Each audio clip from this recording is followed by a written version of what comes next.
Well, the first chapter is all about intense realism.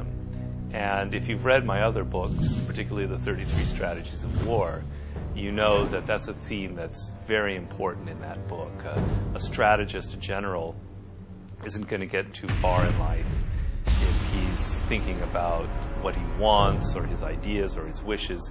He has to focus incredibly intensely on the actual givens of the situation. Now, this was an abstract idea that I had by dealing and reading in depth about people like Napoleon Bonaparte, my favorite strategist of all, or Rommel, or whomever.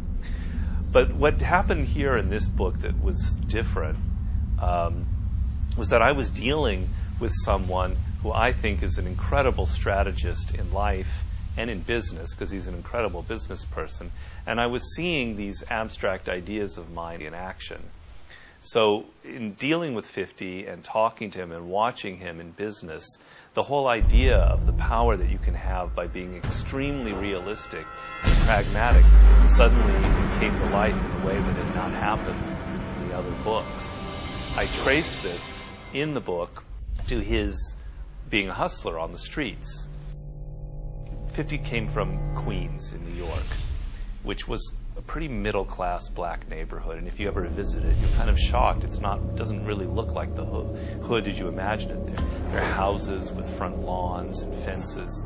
But what happened in Queens is, what happened in a lot of black neighborhoods, is that you had drugs kind of became a source of income, dealing drugs in the 70s, 60s, and 70s.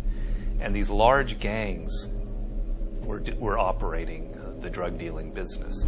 But these gangs were structured like corporations. They were very hierarchical. It was almost like Microsoft in a way, not that big, but they were very hierarchical. And if you were a young man who wanted to make some money, you were 14, 15 years old, you didn't want to go to school, and you wanted to get into that drug trade, you had to start at the bottom and work your way up, making no money, etc. And then suddenly crack cocaine exploded in 85, let's say, in places like New York. And the whole thing was destroyed. And overnight, a young man, 50's age, 13 or whatever, could go out on the streets without a gang, without anybody there, and you could make a lot of money dealing with suddenly all of these. The demand was insane for this drug. So you didn't have to deal with the gang. You could cut out all the middlemen and do it yourself. And this environment was incredibly chaotic. You had to think on your feet. You had to worry about the large gangs that were still trying to muscle you out of the business. You had to worry about the other hustlers. You had to worry about the police. It was kind of like the Wild West. And a person who could succeed in that environment had to be very kind of open and not so rigid, and think in the moment and think fast. This fascinates me because I really, really believe that we are living through a moment that is completely analogous to what was happening in all throughout urban America in the 1980s. And Freakonomics talked about this in one of its chapters in the original version of the book, how the drug trade often mirrors what's happening in the larger macro environment. And I think we're living in a world that was like what had happened with the gangs suddenly being exploded, where it's becoming every man and woman for himself, him or herself. It's extremely chaotic. The old business model is gone, and the people that are going to succeed are those who are not burdened with ideas from the past and who are able to think fast and kind of adapt themselves to a very chaotic environment. This is a concept that Mao Zedong had that always fascinated me from the moment I started researching power and then in the war book.